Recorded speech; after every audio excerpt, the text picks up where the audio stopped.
This is VOA Africa.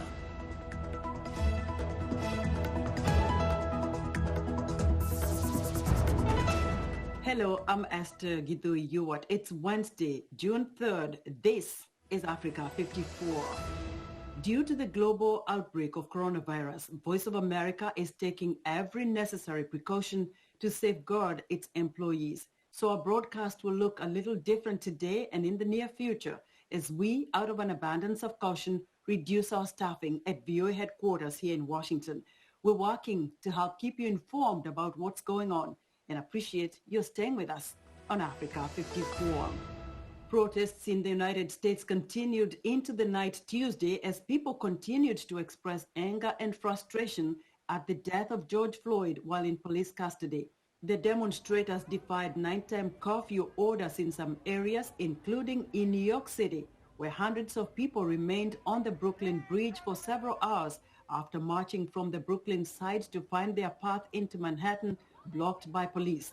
Hundreds of people also remained past curfew time in Washington, D.C.'s Lafayette Square Park near the White House, where the scene was much quieter than the day before when officers aggressively pushed largely peaceful protesters out to clear the way for President Donald Trump to make an appearance in front of St. John's Church. The death of George Floyd is also sparking protests from Amsterdam to Nairobi, exposing deeper grievances among demonstrators over strained race relations in their own countries. In various European and African cities, peaceful protesters highlighted allegations of abuse of black prisoners by their jailers, social and economic inequality, and institutional racism lingering from the colonial pasts of the Netherlands, Britain, and France. Pope Francis expressed his concern Wednesday for what he called the disturbing unrest in the United States, saying, quote, "We cannot tolerate or turn a blind eye to racism and exclusion in any form and yet claim to defend the sacredness of every human life." The pontiff offered prayers for Floyd and all of the others who have lost their lives as a result of the sin of racism. Images of violence and looting have dominated news coverage of America's protests against racism and police brutality, but most people participating in the demonstrations have not taken part in the mayhem. VOA's Jesusaman Oni has this report on how people are making themselves heard without violence. An emotional visit to the site where it all began. The brother of George Floyd at a makeshift memorial where a white Minneapolis police officer kneeled on his brother's neck, calling for calm and peace in the wake of widespread unrest that has unfolded since Floyd's death. Let's switch it up, y'all. Let's switch it up. Do this peacefully, please. With U.S. cities in flames following the most widespread protest over police brutality and racism in decades, demonstrators worry their calls for justice are being drowned out by the violence. George Floyd was killed like an animal, and we're tired. This is the norm. This is not something that's new. It's actually something that's been going on. It's been happening. The rallies are made up mainly of peaceful demonstrators who greatly outnumber those who want to instigate violence. Yet a number of protests have descended into chaos, usually after sunset, with looting and vandalism. But most demonstrations across the nation have been peaceful, diverse, and unifying.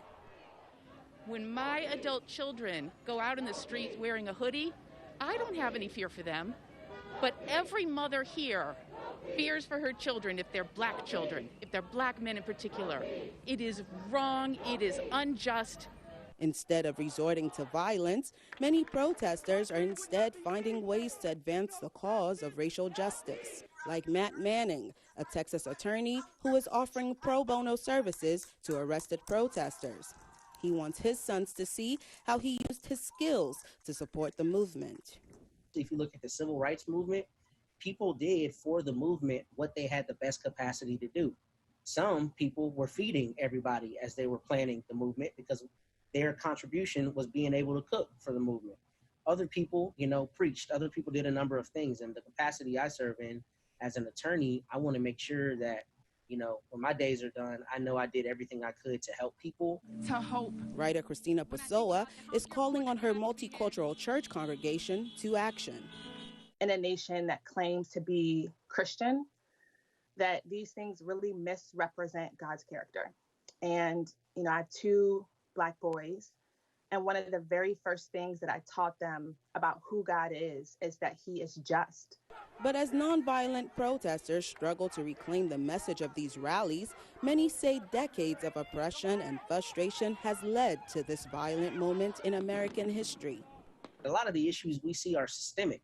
These are compounded issues: educational system, the housing system, criminal justice, the disparate outcomes for Black and brown people in this country that have existed since the inception of this country. Systemic issues that will take time to be resolved. Meanwhile, critics say the image of law enforcement breaking up a peaceful rally outside the White House so that Trump could walk to a church will do nothing to help a community seeking justice and healing. Jesus Elni, VOA News, Washington. Protesters in Baltimore, Maryland are taking to the streets in support of a Black man who died in police custody more than 1,000 miles away. The city is no stranger to protest, even rioting, after its own troubles with alleged police brutality.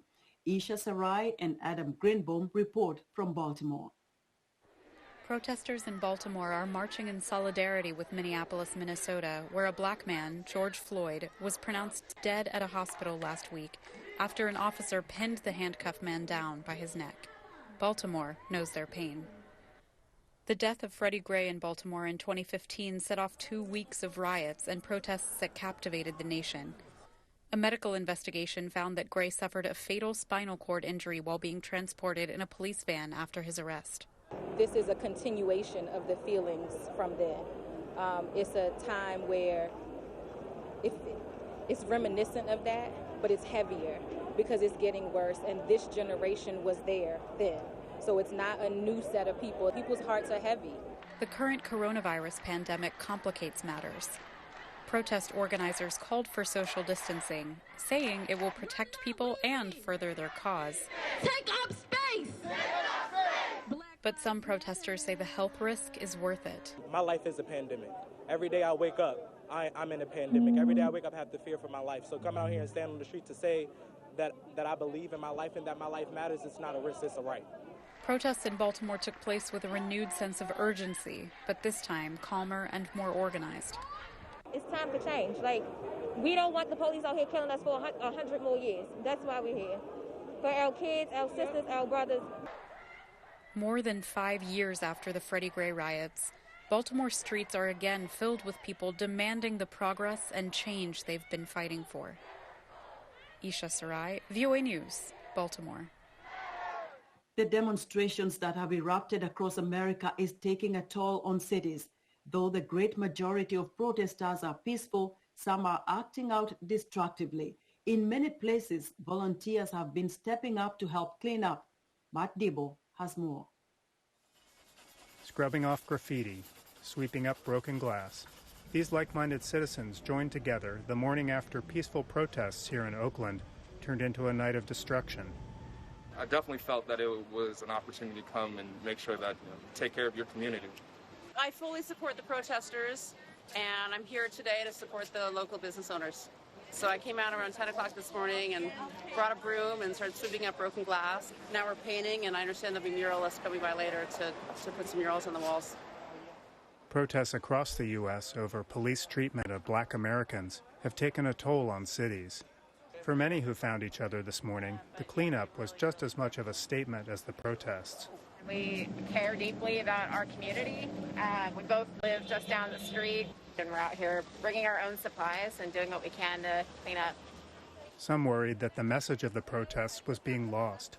There's a big difference between protesters, rioters, and looters. They're almost, the way the narrative being written right now, it's almost that they're synonymous, all three together. That there are plenty of people that want to come out and direct it towards positive change. Many took the damage to their city personally. I'm here more so to show support and just, it's my neighborhood, so I just got to clean it up, that's all. Even as they cleaned, many acknowledged all their hard work could be undone that night.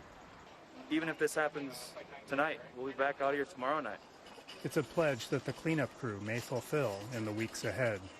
For VOA News, Matt Dibble, Oakland, California. Herbal medicine have long been used to treat infections and viruses such as the common cold and fever. In the fight against the coronavirus, Chinese herbal medicine is being encouraged by health authorities in China for the care and support of patients with COVID-19, in addition to conventional medical treatment. In Africa, Madagascar's herbal drink COVID Organics, claimed by the country's president to treat COVID-19, has triggered a debate about the safety and efficacy of herbal medicine. Health experts warn there is not enough data to support the use of herbal remedies for coronavirus. In part 2 of Linomudu's discussion with Ameenah Gurib-Fakim, former president of Mauritius and a biodiversity scientist, they discuss the challenges and opportunities of African herbal traditional medicine. Let's talk about something else that you're very passionate about, which is digging into Africa's herbs to find potential cures and medicine. Talk to us about this passion of yours and why it is important to look into African traditional herbs, especially with an experience that we are all witnessing when we look at what's happening with Madagascar and COVID Organics resorting to Artemisia. What role African herbs can play in the big picture of medicine, or in particular with COVID-19? You know, up until 1945, the Second World War, the entire world, we were being treated with herbs. Why I mentioned the milestone of 1945, this is when we got the antibiotics. We started with penicillin, and since then we have gone all the way into synthetic medications. So what happened is that as the years went by, we have started marginalizing the herbal medicine because we have focused mainly on synthetic antibiotic and all the rest of it. Now, at the end of the day, the scientists proposing these new cures as modern medicine, they still have to go back to nature to look for that single molecule. Now, if you look at the contribution of the entire world, the developing world to the world of medicine, we find that they have made phenomenal contribution, but Africa is still lagging behind. And I put this down to two main reasons. First reason is that we haven't really documented our own traditional knowledge, because the documentation, or rather the transmission in Africa, has been oral, and every time an elderly passes on, we have lost a library. Now, to come back again to the artemisinin, in 2003, when they had SARS, it has been reported in the literature that to treat SARS, extracts of artemisinin had been used for the treatment of SARS, and SARS is a corona. So now we have another coronavirus. So I could extrapolate from there that there may be something in this Artemisia annua, which gives artemisinin, which grows in Madagascar, that is providing solutions. But of course, we don't know because the tests are ongoing for COVID, for the Tamba of CVO, as the president calls it. But it is critical that we safeguard not just the biodiversity, the plants, but also the traditional knowledge that goes with it. And this has been part of my work as a researcher, is to document precisely these traditional knowledge, and I have published the database, which is now in the public domain. It begs the question, do herbal and traditional medicine undergo the same rigorous process as conventional medicine? When we develop a medicine, modern medicine for a plant, usually we take the plant, we take the extract, we isolate the one molecule. And this is the silver bullet, which actually goes into the formulation of the drug. But increasingly, for herbal medicine, we adopt what is known as reverse mycology, that we observe what is happening on the ground, and then we take the recipe and we test it in the lab. And this is what is the procedure which is accepted and acceptable for herbal medicine, because as I said, they have been used. I think this is the approach that the Chinese are doing, and they're doing it so well, because China has given the same status as allopathic medicine to Chinese herbal medicine. Now, why it's important, again, to add value to this traditional knowledge? Because A, they give new molecule for medicine. And B, they are an accepted and acceptable form, which we have taken for so many years by our grandmothers have been giving us these recipes. And it is socially and is culturally accepted to be treated by herbal medicine. So I think the procedure are different. What will it take for African traditional medicine to get recognition and respect, if you will, that Chinese medicine receive at the international level? We start with ourselves. We start recognizing, we start accepting our own heritage. We start accepting our own traditions. We start accepting our own medicine as has been given to us by our grandmothers and which work. And in fact, if you look at even WHO figures, they will tell you that 80% of the world's population still depend on herbal medicine for their primary health care. Now, if you look at it from the economic point of view, it's a huge business which can emerge out of this, because not only is it cheap, it's accessible, it's affordable, and I will add further, it works.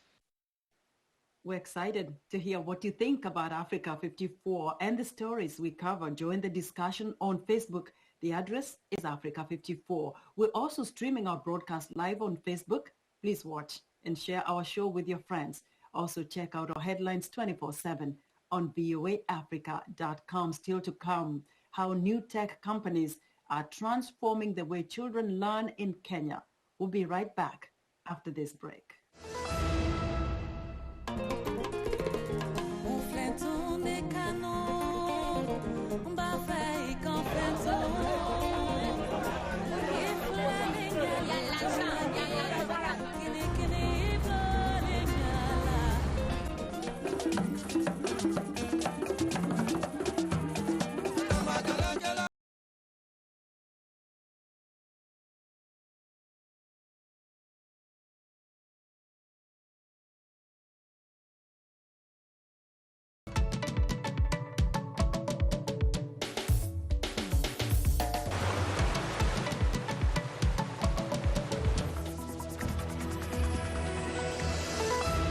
Welcome back to Africa 54. Several U.S. governors are set to brief lawmakers on Capitol Hill as states across the nation ease restrictions relating to the coronavirus pandemic.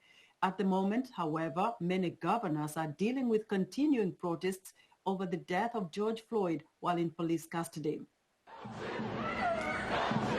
Thousands marching in cities across the nation, closely packed in with each other. Causing concerns, the protests could trigger a second wave of the coronavirus. Expanded testing will help prevent that spread, said the head of the White House Coronavirus Task Force. So that the individuals who are involved in the peaceful protests can get tested and really know their status before they unknowingly spread it. The virus has killed more than 105,000 people in the U.S., disproportionately impacting people of color. As those protests are happening, voters in 8 states and the District of Columbia practicing social distancing to cast ballots in key primary elections Tuesday, part of a phased reopening of public places in all 50 states. That reopening cheered here in Colorado. Its governor telling lawmakers the state needs to know what resources it will receive as it moves ahead with reopening. If we're going to plan in coordination with our federal partners, we need to make sure we have all the cards on the table. Everybody knows exactly what we're going to get when, what we're not going to get when, and then the states try to fill in the holes. Some state and local leaders saying the stay-at-home orders of the spring aren't an option if the virus returns in the fall. We can't go back and say we're going to all be shut down. We've got to go into the fall, recognize there could be another wave, but we can't go back into sheltering in place. We have to be able to manage through this risk, and that is through the testing, that is through the contact tracing, and that's through the social distancing until we get a vaccine. More than 40 million Americans have filed for unemployment since stay-at-home orders shut down large portions of the economy. Congressional Democrats say the more than $3 trillion in aid passed so far is still not enough. I think we need a big, strong, bold bill. I support COVID 4. But Senate Republicans want a pause to see how the already passed aid is working, saying they will take up consideration of more aid in July. Catherine Gibson, VOA News, Washington. Americans in 8 states voted in primary elections Tuesday, including in Pennsylvania, a battleground state in November's presidential election. As VOA's Michael Sullivan reports, the party preference contests are taking place amid protests over the death of a black man who died in police custody on May 25th, as the country continues to struggle with the COVID-19 pandemic. From Maryland to South Dakota, voters cast their ballots in person or by mail. In a nation slowly emerging from the coronavirus lockdown, as coast-to-coast protests leave the country in turmoil over the death last week of a Minnesota man in police custody. 4 officers have been fired and 1 charged with murder. Disturbances have shaken Pennsylvania, one of the states that voted Tuesday, where U.S. President Donald Trump will face an uphill political battle this November.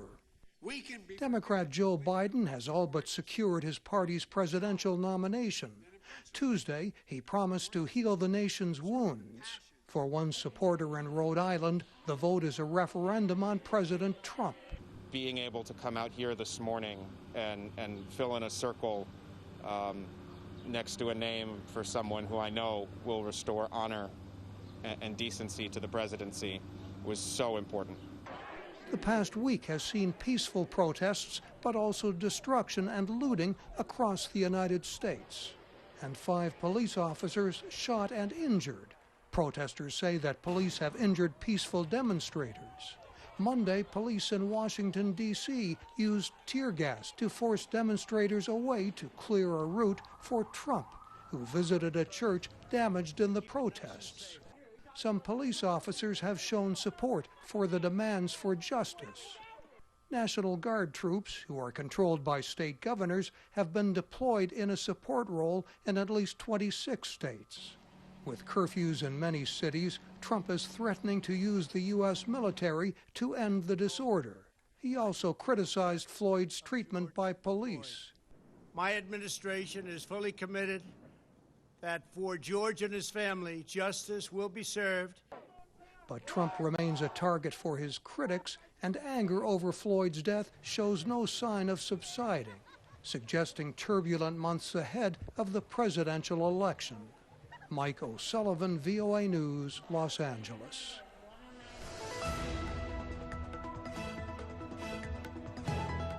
In our tech report, ed-tech companies are changing the face of Kenya's education system. Budding entrepreneurs are reimagining the traditional classroom, offering students alternative models for learning. Africa 54's Paul Ndiho spoke with Willis Jumbi, co-founder of Elimu Popote. He aims to build an education and life skill platform for kids while making learning fun through mobile phones and computer tablets. Willis Njumbi, welcome to Africa 54. Thank you, Paul. Glad to be here on Africa 54. Now, you run a tech startup in Kenya. You are one of those people who have come up with innovative ways to stay afloat. What is it that you've done that separates you from the pool? Education being a basic need and being an engagement for all the population of a country, I think it's a place where you look at the opportunity for innovation to make it better. Simply by this. The conversation on my startup with my co-founder, Edmond Cavalli, started when we looked at education and we said, our kids are carrying back-breaking backpacks full of books. And that was our reality when we were growing up. And it's been 20, 30 years since we were in that scenario, and we're saying, has nothing changed? And so what we envisioned is an education system where children will be able to integrate with technology, they'll be able to engage interactively and not just get learning, but get an education that would empower them as individuals and prepare them for the reality of the world that we live in. Because this world is full of technology, mobile phones, tablets, laptops, desktops. You cannot escape technology. And yet our education system was still running on pen and paper, and so we wanted to bridge that gap in terms of innovation, take away the physical burden and laden of education and just break the mold. And so that's when Elimu Popote was born about 2 years ago, a present working platform for revision for children within Kenya that is facing towards the children that are from 11 years of age up until 15 years of age, even as we continue to broaden our base of subscribers and our content base to include more age groups. Do you plan to scale it up and maybe take it nationally or even across the borders to other parts in East Africa? Our vision is a Pan-African technological opportunity that allows education to be innovated and to then embrace technology and give the full benefits of that integration to the next generation. So that technology is not just a thing for social media interaction, that you shouldn't just have interactions around commercialism and consumerism, but you should also have engagement within the opportunity to be empowered and to be enabled and to be educated, even with this young generation. Willis, you're talking about a country that more than 50% of the country doesn't have access to the internet. When you're looking at these rural schools, how are you going to reach these rural schools? Or how are you going to reach kids who are underprivileged, who don't have access to a phone, a laptop, or even electricity for that matter? Excellent, excellent, Joe. Thank you so much for that. So, Paul, if you look at the environment that we live in, it's true that you do have a large rural population, and as well as the fact that you do have a population that can be as far removed as not to have the privilege or opportunity to have electricity as well as internet coverage. But this is the thing. When you look at the mobile penetration rate, even in Africa, and in sub-Saharan Africa and in Kenya, in terms of countries, is one of the highest in terms of mobile penetration rate globally. And what we are seeing is an unprecedented turn of events where you have people who are 10 years ago had nothing in terms of telecommunications, suddenly have smartphones in their hands. And so I'll challenge you to this. When you come to the underprivileged and you look at the cost of education, so you look at the cost of education and you say, it would take me for a year's supply of books, it would be an average of between 7 and 13,000 shillings. So in dollars, that would be about $70 to $130 for a year's supply of books. When you look at the cost of education as a whole, and then you look at the cost of what it would take to have a technological innovation, I would reduce that cost to a simple tablet that I can provide to the student at a minimal cost of about $50.